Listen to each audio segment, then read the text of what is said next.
Smallholder farmers are one of the most vulnerable groups to climate change. Yet, efforts to support farmers' adaptation are hindered by the lack of information on how they are experiencing and responding to climate change. Study has shown that climate change is already having significant adverse impacts on smallholder farmers across the country, and there is an urgent need for government, donors and practitioners to ramp up efforts to help smallholder farmers cope with existing climate impacts and build resilience to future changes. As a result, ActionAID, in partnership with the Center for Indigenous Knowledge and Organizational Development (CIKOD), through its national agroecology movement, is pushing for the adoption of a climate-smart agriculture to help save the environment.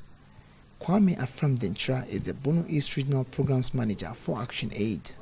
Today's engagement is a platform of sharing experience, the successes which our farmers are chalking from practicing agroecology as a sustainable way of doing agriculture.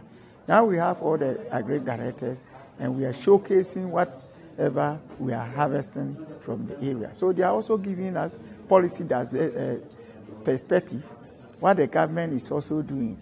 So you can see at the background the discussions that they are having is to look at how we can fuse what the farmers are saying and what the as a ministry or as a department is also doing, so that qualitatively we can address issues of climate change.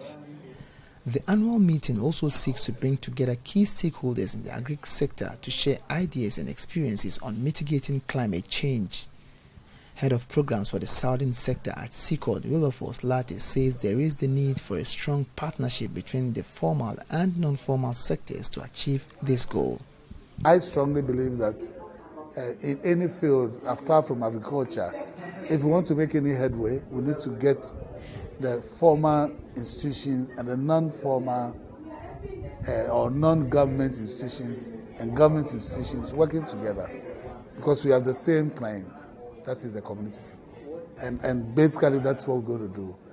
So though I must say that this meeting today has been very useful so far as I'm concerned, because I'm beginning to see that enthusiasm, in forging these partnerships. Boabin Adams is the Sunyani West District Director of Agriculture. He bemoans one of the biggest challenges facing smallholder farming, and this, according to him, is weed control. Today, as you've seen, most of the concerns shared by the participants have been how we will be able to control weeds in an organic food. That has been the greatest challenge to the development of organic agriculture.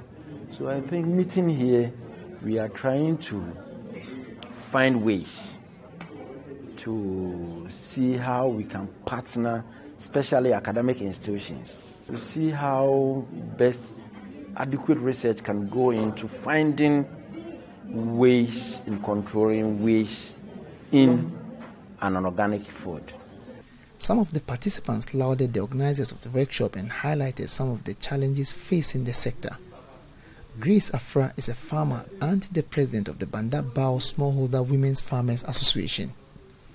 She expressed worry at the lack of labor in the agri sector, with the youth migrating to the urban areas.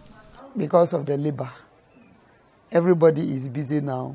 The youth who could have been helping us in that way for money, majority of them are living in cities now. So whose son will you get to go and be using the hoe and the cutlass every day? So that is our bigger challenge. Reporting for Joy News, Anas Sabit, Tichiman.